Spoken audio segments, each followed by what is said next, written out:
So first things first, why is the crypto market suddenly crashing? Well, I think it comes down to three things. The first is that we had the news that Mt. Gox was suddenly going to be repaying its creditors. So for anyone who doesn't know, this was one of the major crypto exchanges back in the day, which got hacked. And then everybody thought they had lost their money.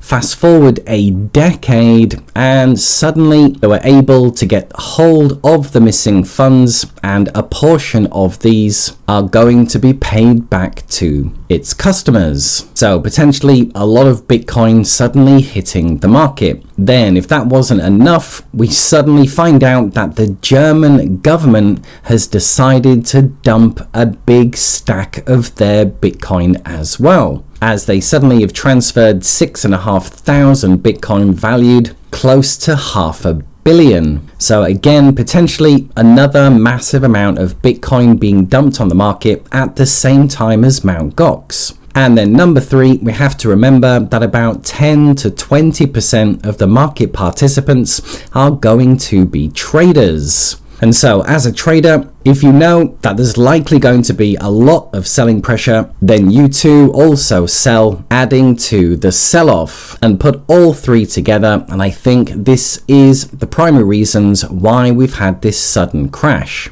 Now on to the 5 pieces that I'd like to share in this video. Number one is this chart here, and this was the run of 2017. Now, most of you will have probably have seen this chart before, and it basically is just saying that even in the big blow off top, actually this was going from 2016 to 2018, so a 2-year uptrend period where it's going crazy.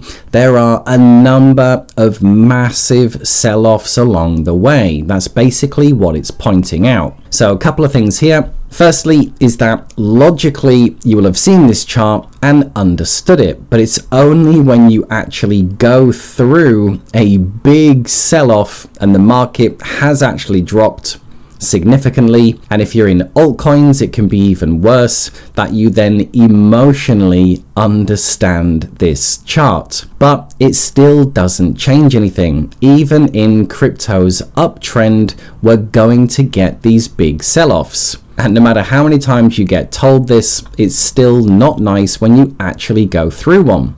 And then secondly, so this was going back a few years now, but this was almost 40%, 40%, 40% was a typical drawdown. So what are we at right now? So just hopping over to Bitcoin's price, and let's just take it from this most recent top.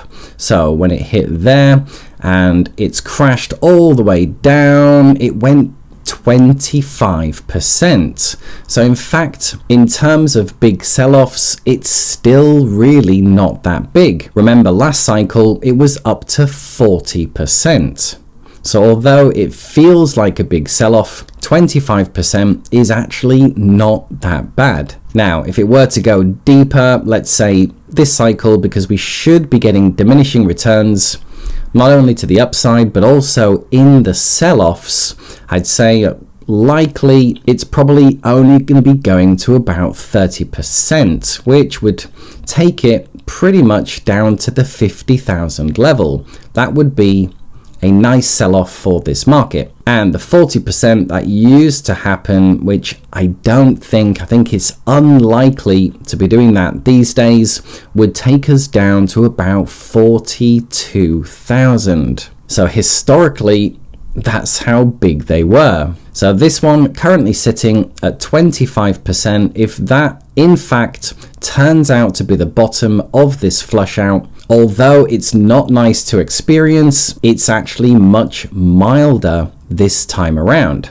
Number 2, and this one of my favorite charts, and it basically says that in a typical cycle from halving to top, in the last 3 that have gone, they've either lasted 18 months or 12 months. So if we put this into quarters, going from the halving, you have either 4 quarters to 12 months or 6 quarters to the 18. And I'd just like to point out that July, August, September is Q1, and in this cycle, from the halving that's just gone, we've pretty much just finished Q1. So if we do end up getting an 18-month cycle, this is where we're at right now. We've just finished Q1. So what does that say? It says we are still very, very early. This is where we would be. And this is a great chart to just put things into perspective.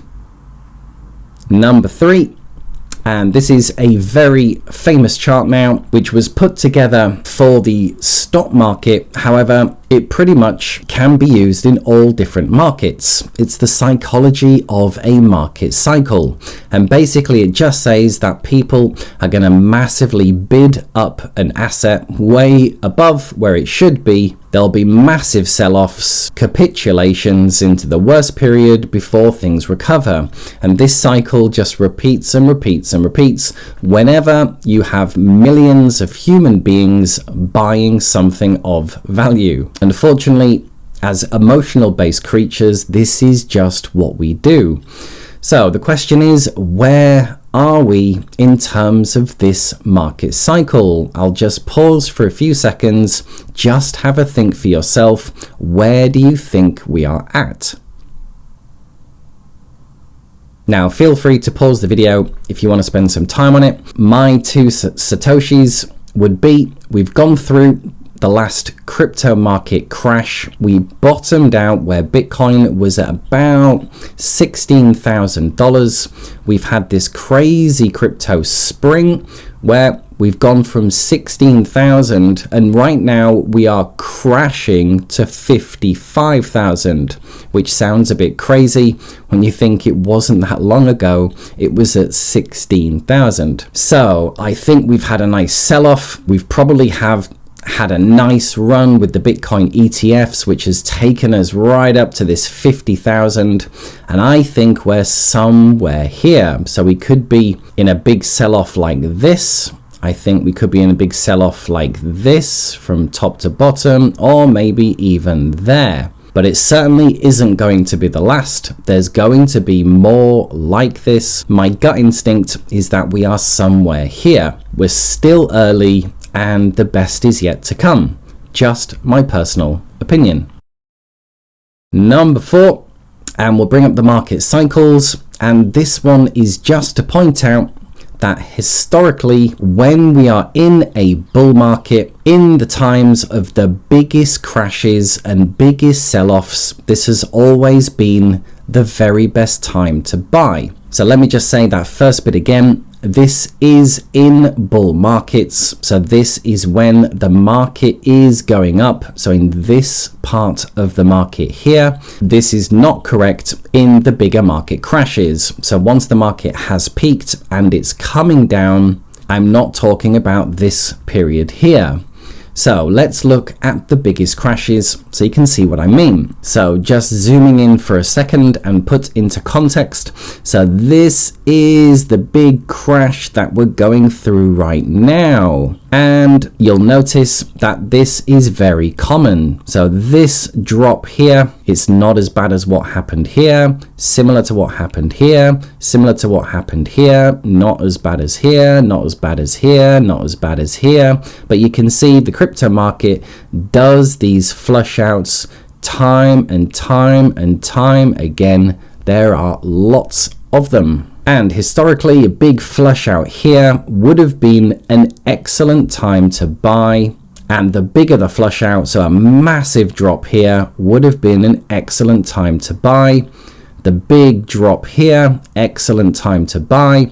The COVID crash, the bigger the crash, the better the buying opportunity. So massive flush out here, but one of the best times ever to have bought into crypto. And again, big flush out here, great time to buy. So as you can see, it points out that these flash crashes going on right now happen again and again and again and again. And the vast majority of the time, they are great times to buy if you have the money. So buy the dip if you can, has historically been very, very good. And if you're fully allocated, then you've just got to ride it out. And this brings us on to the very last point, number 5, which is the latest purchase that I just made myself, scraping together all the money I could. This is what I've gone for. And it's ENS, the Ethereum name service.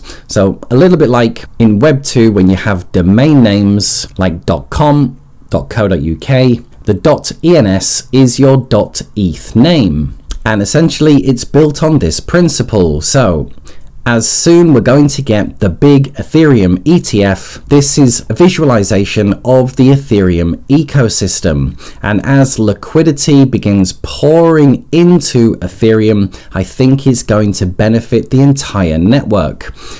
So as the money pours in over the weeks and months, it's going to not just affect Ethereum itself, but it's also the liquidity is going to spill over and benefit all the layer 2s as well. And money will spill over and it's going to benefit the entire Ethereum ecosystem. Now, a better picture would have been the larger bowl at the top being Ethereum, then the middle one being layer 2s, then the Ethereum name service is obviously the smaller cap. So I think everything in the Ethereum ecosystem is going to benefit, but when you pick out a very small cap, it has a very good chance of doubling. So if the Ethereum itself is 345 billion, it's going to take roughly that amount to double Ethereum. However, when it comes to the Ethereum name service, which is currently number 75 in CoinMarketCap, this one has only 0.7 of a billion.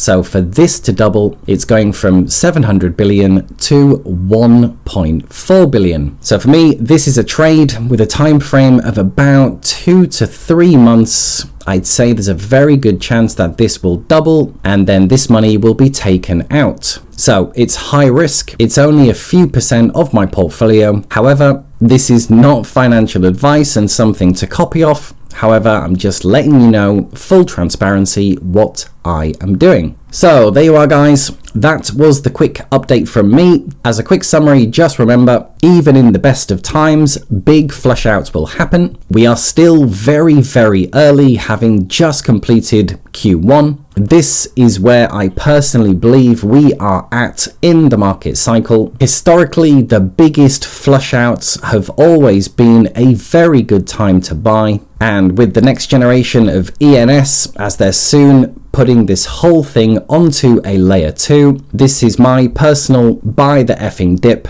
with a 2 to 3 month time frame. Hope this helps, hope you enjoyed, and I'll see you in the next video.